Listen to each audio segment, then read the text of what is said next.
Hi everyone, hope you're doing just well.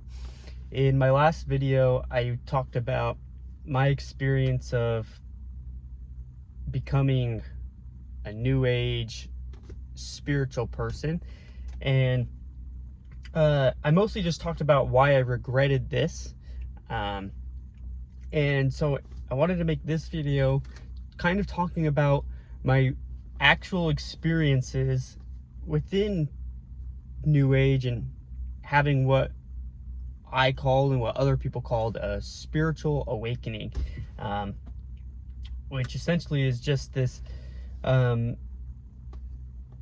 idea or this realization you have that um, you're a spiritual being, and um, there's lots of different beliefs within this spiritual awakening thing. They don't all believe the same thing.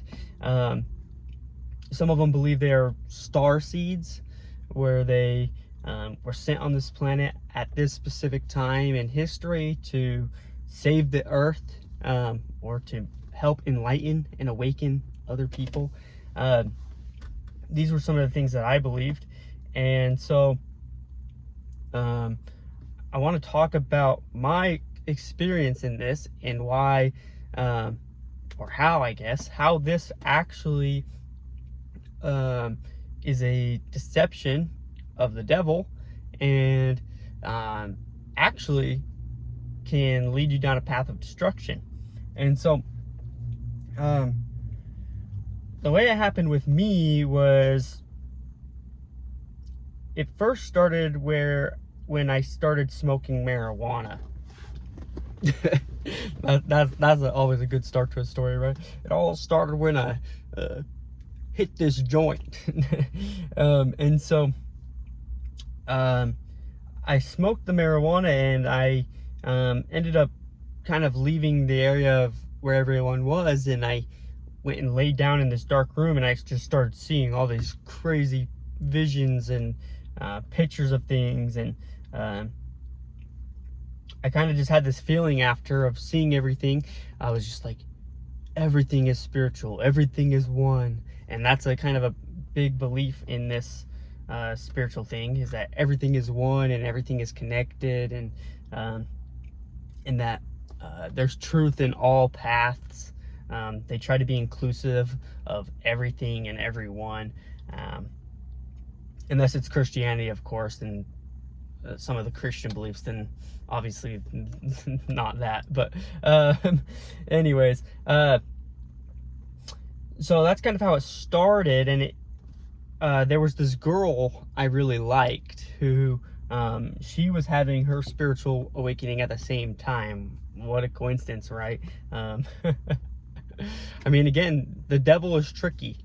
The devil knows how to trick us, and he uses very enticing ways to trick us. I mean, this girl was having her spiritual awakening, and she's sharing all these insights with me, and I'm smoking marijuana, and I'm having some of these thoughts and experiences. And so that just enticed me to go even more down this route, because I thought maybe she would find me more interesting, or I thought maybe she was my soulmate. We're having this experiences and this crazy awakening at the same time. And so that begins to happen, and then I'm having this go on for a few months, where I get way into it. I'm watching videos about this stuff. I'm seeing numbers like 1111, and I'm thinking that it's signs from the universe. It's not God. We don't spiritual awakening, we don't believe in a God or a being. We believe in a universe, this unseen thing that is everywhere, and it can grant you anything if you use the law of attraction. And so I believed that I was the universe experiencing itself, or something like that, and that if I could get on the right frequency, I could attract whatever I wanted into my life.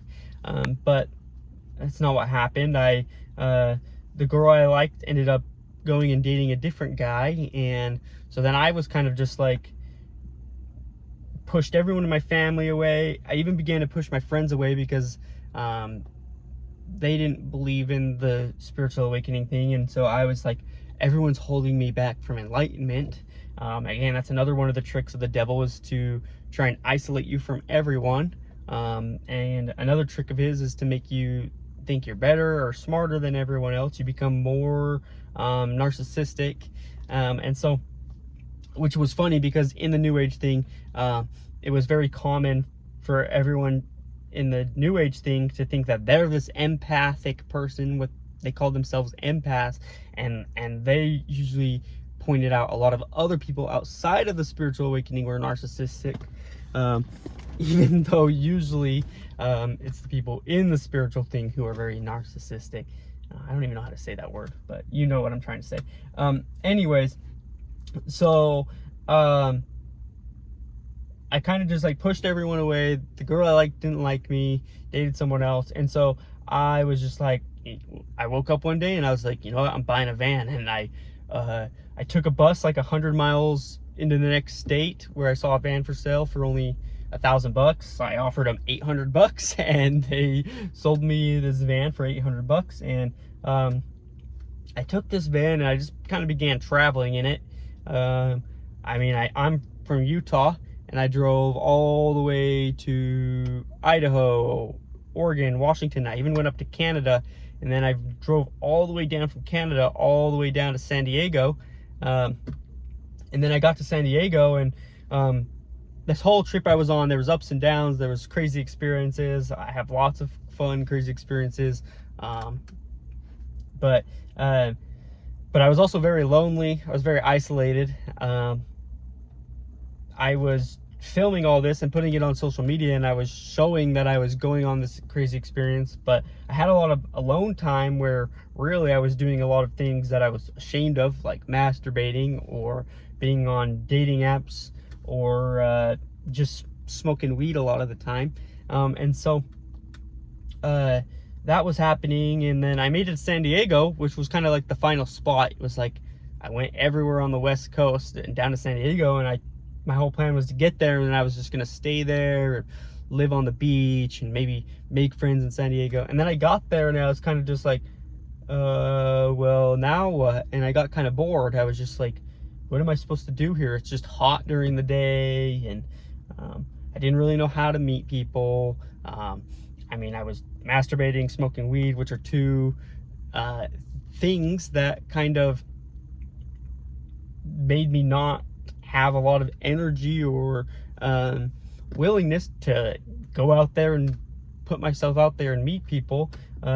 So I just spent a lot of time alone, and so I ended up only staying in San Diego for like a week, maybe not even a week, because I was just like, I'm bored here. So I just started going again, and I came up with I really wanted to go home. I missed my friends in Utah.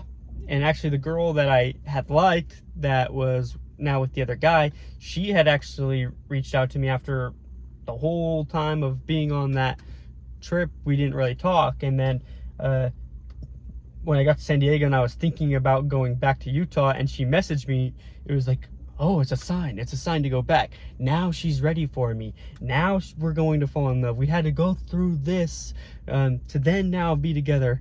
And so I put that story in my head and went back. And so yeah, and I went back to Utah, and it was fun at first. I saw my family, saw my friends, and then I began staying with my friends because it was cold, so I just would sleep on their couch in their apartment. And then after a while, I was just kind of like the same cycle. I was like, oh, they're holding me back. I'm stuck in this apartment where they're just blasting music. I can't find meditation or enlightenment in this environment. And so I leave again on another van journey. And this time I head down to Arizona, and I spend some time in Arizona.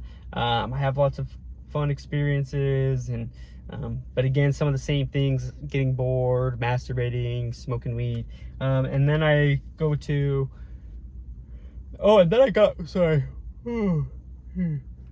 then I get this message from this person on Instagram, because I've been posting all my journey on Instagram, and this girl like sends me this very strange message, but she's like, "Hello, traveler." And then she basically invites me to go to Costa Rica with her. And so I have to drive to Virginia to meet her in Virginia, and then we're going to take her Jeep down to Costa Rica. So I'm just like, why not? Because I'm bored and I don't really have anything I'm actually doing out here. So I'm just kind of traveling. So this opportunity is like a gold mine, a free trip to Costa Rica. And so I drive to Virginia, and well,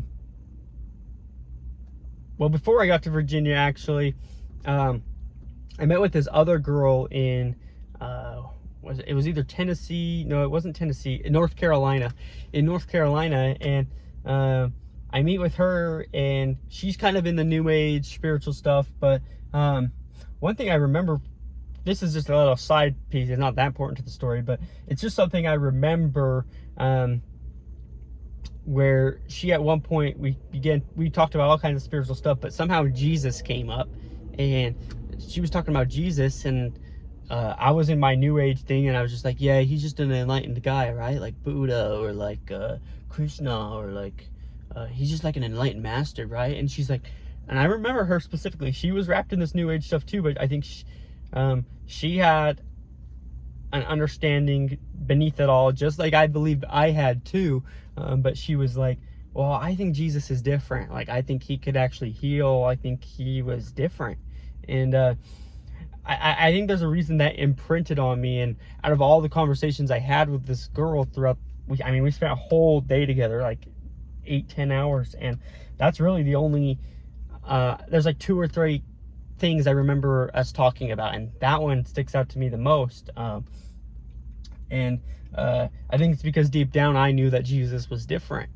And anyways, so after that, I then make it to Virginia, and I meet this girl to go to Costa Rica, and she's older than me, and it was kind of a weird situation. She had this ex-boyfriend, and so the ex-boyfriend was like, showed up at the house before we were about to leave, and like he was helping set up the car, and I don't know, it was just like, felt weird for me. And anyways, I was like 19 years old still at this time, 19 or 20, and we end up leaving, and she brings her dog with her, and her dog is like a nervous Chihuahua type dog, and it's always barking and going crazy while we're driving. It's like freaking out. It has to sit on someone's lap. I remember that it had to sit on my lap or her lap, and if you try to put it in the back, it would just freak out and go crazy. Anyways, we're like driving, and we go a couple days in. We're like in Texas. We're like an hour from the border, and we wake up one morning, and she's like, actually, I'm gonna turn around. We're gonna go back. And I'm like, what? Like, and I'm like kind of mad, kind of just like, what the fudge is going on? And then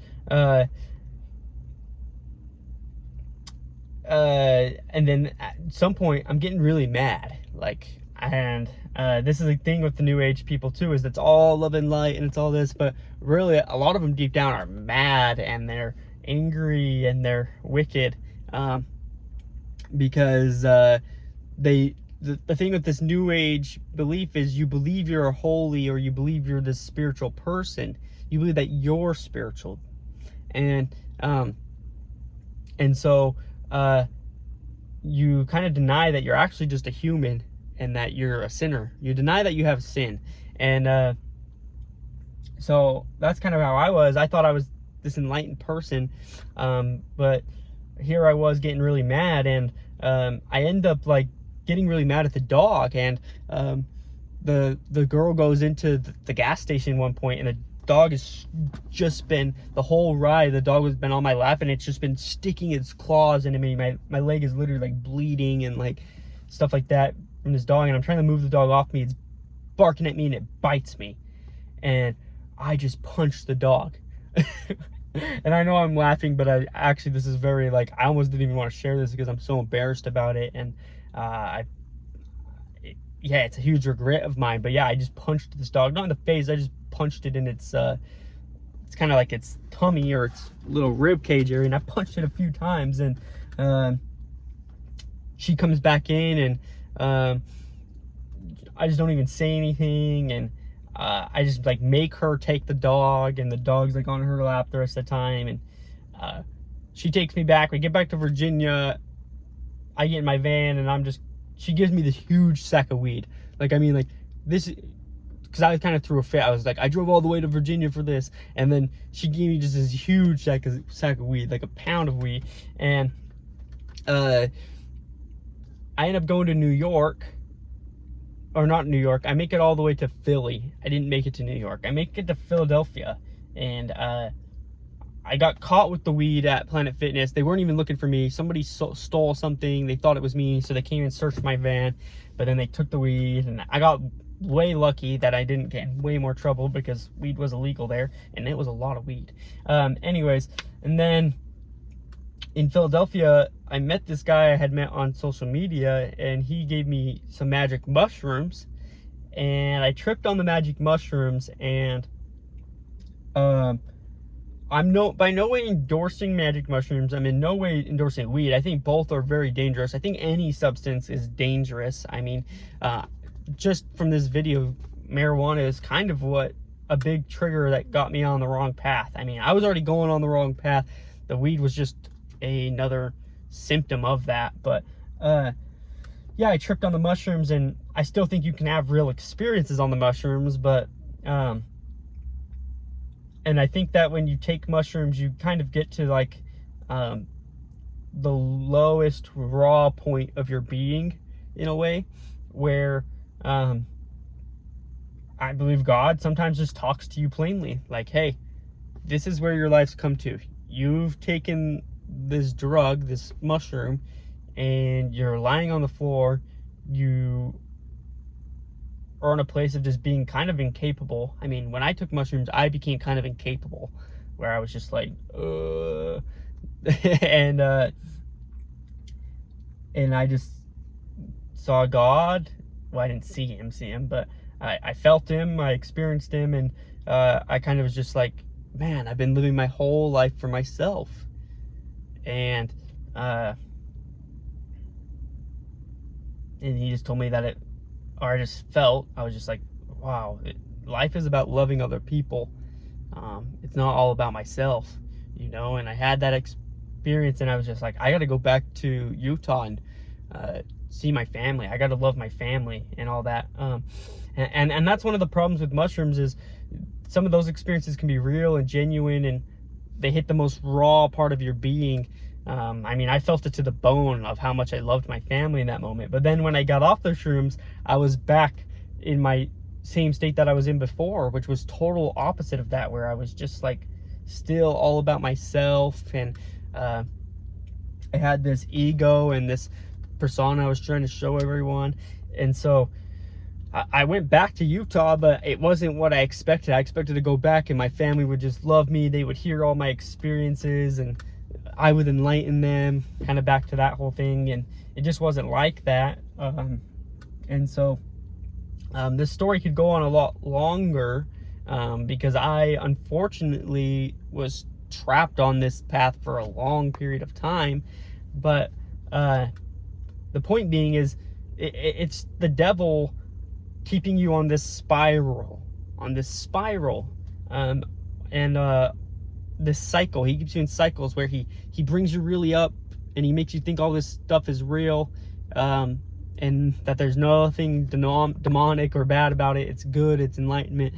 And then he crashes you down, and on the crash downs, he's bringing you really high, so that when he crashes you down, he hopes that it will destroy you. He hopes you'll do something really stupid. He hopes that you'll make a choice that will really ruin your life. And that's what he did to me, and I ended up making a lot of bad choices, and I still suffer from a lot of the choices and mistakes and lifestyle choices I made while I was in this new age thing.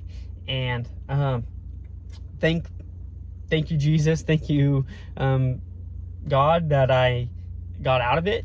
I had to make a really bad decision in my life to hit rock bottom, to where I really found and saw that God was real, and he saved me and helped me out of it. God bless. But yeah, that was kind of my experience with the New Age. And so I just wanted to share that for other people who are in New Age, if they are willing to watch this video and maybe question their own path and the legitimacy of the experiences they're having. And even if you haven't been way into the New Age, a lot of this stuff is creeping into everywhere. I mean, it's creeping into just normal society. People are talking about crystals, chakras, manifestation. It's even creeping into Christianity. There's a lot of Christians who are being decepted by this occult things. And so I just wanted to share some of it just in case it can help even one person. So that's it for this video. Hope you enjoyed. We'll see you next time.